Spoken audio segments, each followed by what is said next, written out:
Good afternoon, students, peers, anyone else watching this video. My name is Nathen Phillips, and this will be my oral presentation for International Comparative Disaster Management for Florida State University in spring 2014. I tried to do a PowerPoint presentation with another video that I did for a different class, and it didn't work out. I figured I would just give it to you straight. I'm in my backyard because it is beautiful out. Please don't mind the other environmental factors that may join us for this video. So jumping right in, the country that I chose was Malaysia. It's a very interesting and intriguing country, and going into it I absolutely knew nothing about Malaysia, and so I mean more the reason to actually to study the country.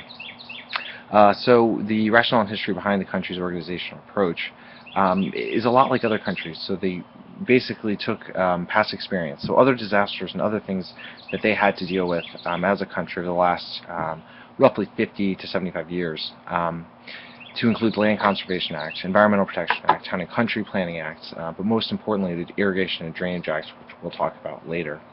The visible pattern for the organizational approach to dealing with disasters, at first I thought that it was a terribly impoverished country that had no organizational aspects to it, but in fact a lot of Malaysia, a lot of the bigger cities are very developed. Now, don't get me wrong, that there are smaller regions where logistical issues become a problem, which we'll talk about later. But what I found is that, like other nations, it works from bottom up. In fact, there's a disaster management relief committee on all levels. That's local, state, and federal. And we find that as disasters grow, we move right up the ladder.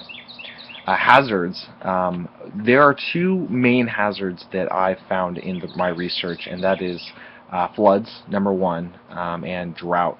And it's partially because of a monsoon season.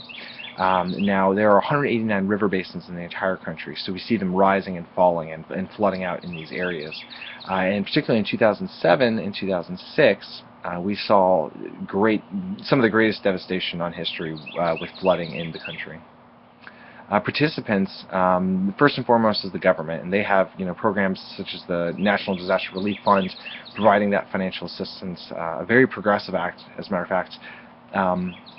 And also there are other NGOs and charities, Red Cross, but most importantly with Malaysia is the Association of Southeastern Asian Nations, to include Indonesia, the Philippines, Singapore, who kind of work as a conglomerate, all working together and with resources and things of the like as disasters grow. Potential obstacles I found were mostly logistical issues in those impoverished regions. We also find that with poverty in some of these examples, we see vulnerability. So getting those medical supplies to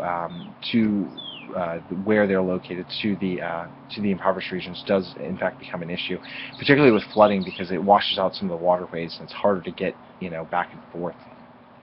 So how is the policy shaped emergency management today? Well, what I found is that the flood mitigation, with regards to flood mitigation, river management, things like that, they're all developed through planning and policy and protocol with the national government.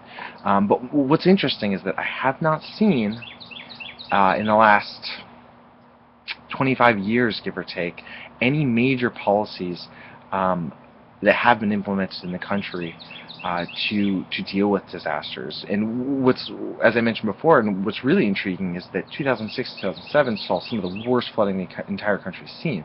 So you would think that it stands to reason that with such great disaster would come new management or new policies or what have you. I hope that you enjoyed this video, and have a great rest of the semester.